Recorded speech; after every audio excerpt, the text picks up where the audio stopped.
El comienzo parecía una película preciosa. Él le tomó la mano como si jurara una eternidad. Hablaron de nombres de niños, viajes, planes. Ese tipo de amor que te hace creer que el mundo puede ser amable. Pero el mundo no lo hizo. El día que anunció su embarazo, el mismo día en que esperaba un abrazo, fue el día en que el silencio entró por la puerta.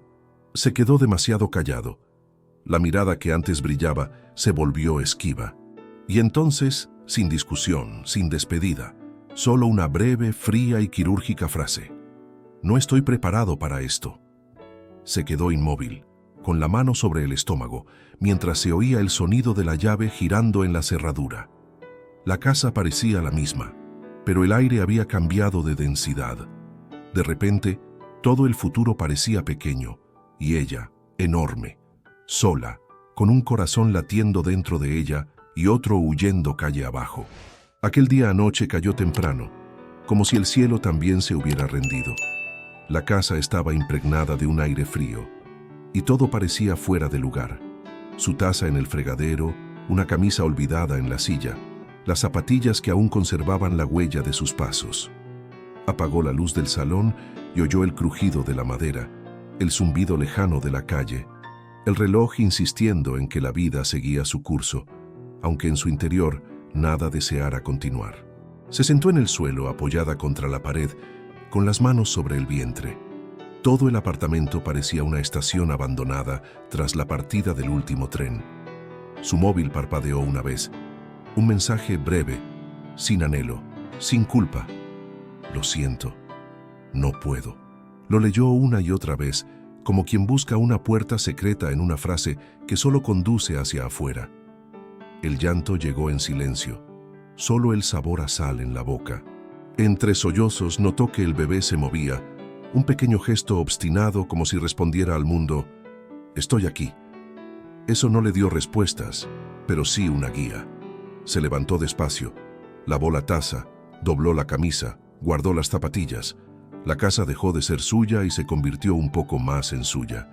Frente al espejo del pasillo, se secó el rostro y habló en voz baja, como si hiciera un pacto. Yo te cuidaré, y tú, cuídame a mí. Afuera, la madrugada transcurría con indiferencia.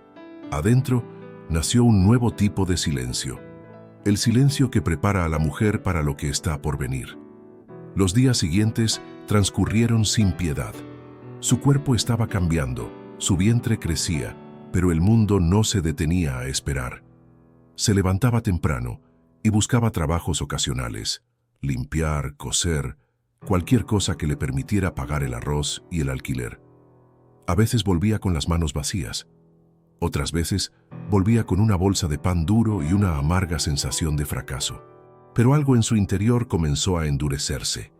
Fue como si el abandono hubiera forjado un nuevo tipo de músculo, invisible, pero presente en cada respiración.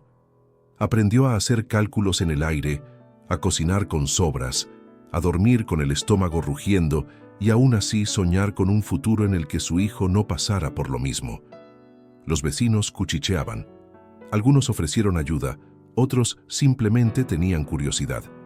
Ella le devolvió la sonrisa, sin resentimiento. Guardaba todo, el dolor, el miedo, el orgullo, en un cuaderno donde anotaba recetas que inventaba con lo que tuviera a mano. Tal vez algún día esto sea útil para algo, pensó. Fue solo un pensamiento fugaz, pero en él yacía la semilla de un imperio que aún dormía. Esa noche, sentada al borde de la cama, el bebé volvió a dar una patada. Cerró los ojos y murmuró, «Venceremos, aunque el mundo dude de nosotros». No fue una promesa vacía.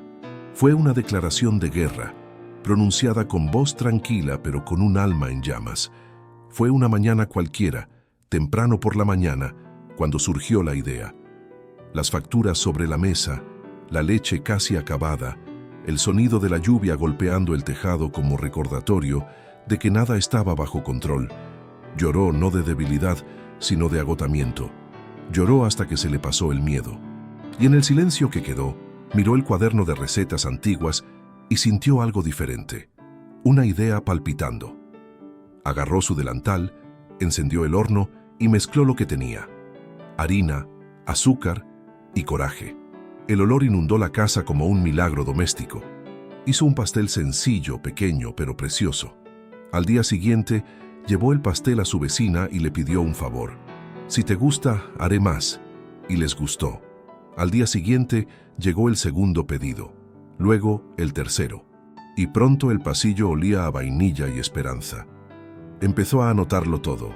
Precios, sabores, nombres. Llamó a su negocio Dulce Nuevo Comienzo. Un nombre que parecía jugar con el destino. Sus manos, callosas de tanto fregar suelos, ahora creaban algo nuevo. Cada masa que subía en el horno era un recordatorio de que la vida también podía renacer, incluso después de marchitarse. Ella aún no lo sabía, pero aquel horno encendido sería el primer ladrillo del imperio que algún día llevaría su nombre. Y la oscuridad que una vez la cegó, ahora servía de telón de fondo para el brillo de lo que estaban haciendo.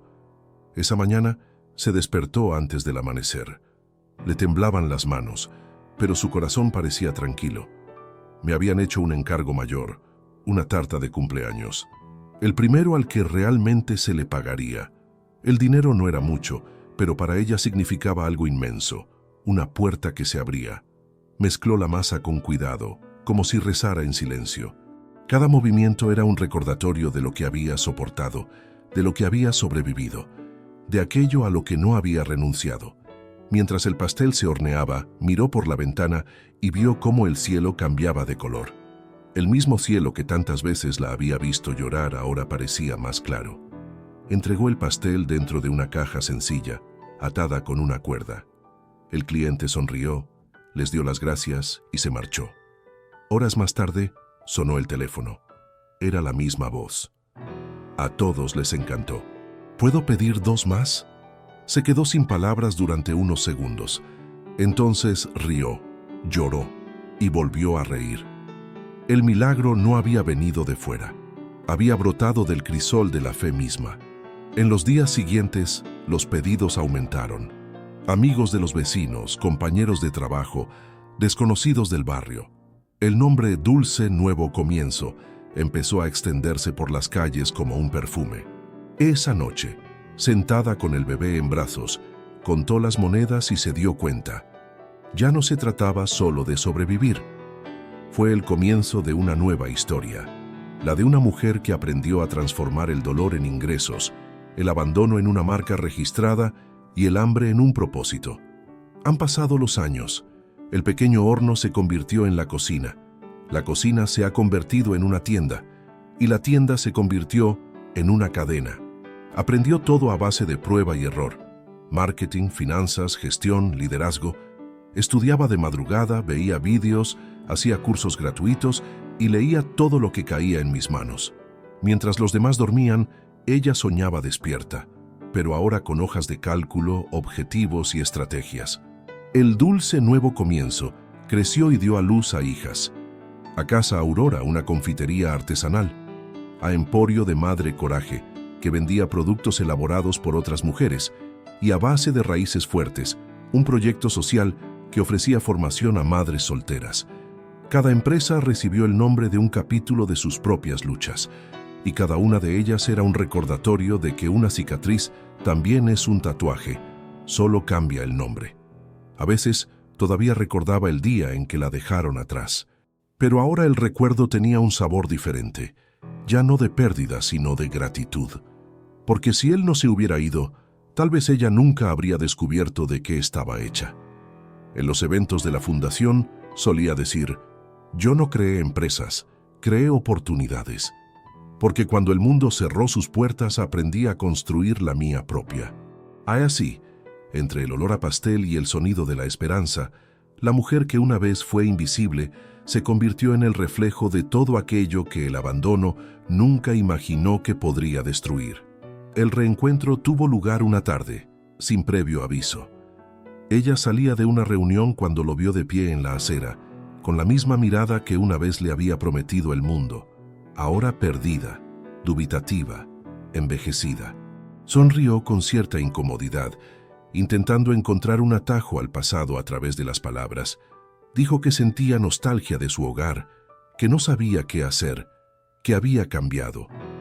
Pero mientras él hablaba, ella solo podía pensar en cuántas noches había pasado llorando sola mientras el mundo seguía girando. ¿Estás bien?, preguntó. Respiró hondo. Detrás de ella, el letrero luminoso de la empresa se reflejaba en el cristal Casa Aurora. Los empleados rieron caminando a paso ligero y llevando cajas con el logotipo que ella misma había diseñado. Ella respondió con calma. Sí, muchísimo. Sin ira, sin resentimiento, solo la verdad. Miró a su alrededor y se dio cuenta de que ya no había sitio para él allí, ni en el lugar ni en la historia. Por un instante sintió lástima, no por él, sino por la mujer que una vez tuvo que rogar para ser amada. Esa versión ya no existía. Sonrió, apretó el bolso contra su pecho y dijo una última frase antes de marcharse. Gracias por venir. Fue el mejor regalo que me pudiste haber hecho. Y mientras caminaba por la calle, el viento le rozó el rostro, suavemente, casi simbólicamente. Era como si el universo lo confirmara. No estaba abandonada, estaba libre. Hoy, cuando cuenta su historia, no hay odio en su voz. Hay una firmeza, una calma que solo comprenden quienes han pasado por el infierno. Ella habla de nuevos comienzos, no de venganza. Dice que el verdadero amor llegó tarde, pero llegó de una manera diferente. En el espejo, en los ojos de su hijo, en la sensación de que nada más necesita ser demostrado. La herida que una vez ardió se ha convertido en un mapa, y cada cicatriz una nueva dirección. Ella comprendió que ser fuerte no se trata de no caerse nunca, sino de levantarse incluso cuando nadie te está mirando. A veces Dios no permite que ciertas personas se queden, porque sabe que si lo hicieran, nunca aprenderíamos a volar. Hoy se levanta temprano y sigue insistiendo en abrir la tienda ella misma. Pasa la mano por el mostrador, huele el café, escucha las voces de las empleadas que llegan, todas mujeres, todas con historias similares. Es ahí, en esa sencilla vida cotidiana, donde reside la grandeza de la victoria. A veces, cuando su hijo le pregunta por su padre, ella simplemente sonríe y dice, se fue para que yo pudiera descubrir quién era. Y cuando las luces de la tienda se apagan al final del día, ella da gracias en silencio. No por lo que perdió, sino por lo que el vacío le enseñó a construir. Porque el abandono no era el final, sino una llamada a renacer. Ella dice que, en el fondo, todo comenzó el día que se quedó sola. No el día en que la abandonaron, sino en el preciso instante en que se dio cuenta de que nadie vendría a rescatarla. Aquel momento, que parecía el final, fue el nacimiento de la mujer en la que se convertiría. Durante años, confundió el amor con la dependencia, el afecto con la necesidad, la presencia con la seguridad. Pero el tiempo, ese maestro implacable, nos ha enseñado que la ausencia también puede educar. Y hay dolores que no vienen a castigar, sino a liberar. Hoy ya no tiene que demostrarle nada a nadie. Lo que una vez fue una herida se ha convertido en una brújula. Cada lágrima se convirtió en un peldaño, y cada no que escuchaba se convertía en combustible para construir el imperio que lleva su nombre. En sus conferencias, cuando alguien le pregunta cómo lo hizo, ella responde simplemente, un día dejé de pedirle a la vida que fuera justa, y empecé a ser justa conmigo misma. En este punto, el público siempre guarda silencio, porque todos tienen una historia que duele en el silencio. Ella mira al público y añade, algunos dolores vienen a destruir y otros a reconstruir. La diferencia radica en lo que haces con los escombros. Y cuando se apaga la luz, regresa a casa descalza, libre. La misma tierra que una vez conoció las lágrimas, ahora conoce los pasos firmes. El mismo vientre que una vez albergó el miedo, ahora alberga el orgullo. Y ese mismo corazón que rogaba ser amado, ahora rebosa de amor, para sí mismo. Ella no ganó, a pesar de abandono. Ella ganó, por causa compartir. Porque a veces, lo que parece un castigo, no es más que el destino dando un empujón a aquellos que nacieron para más.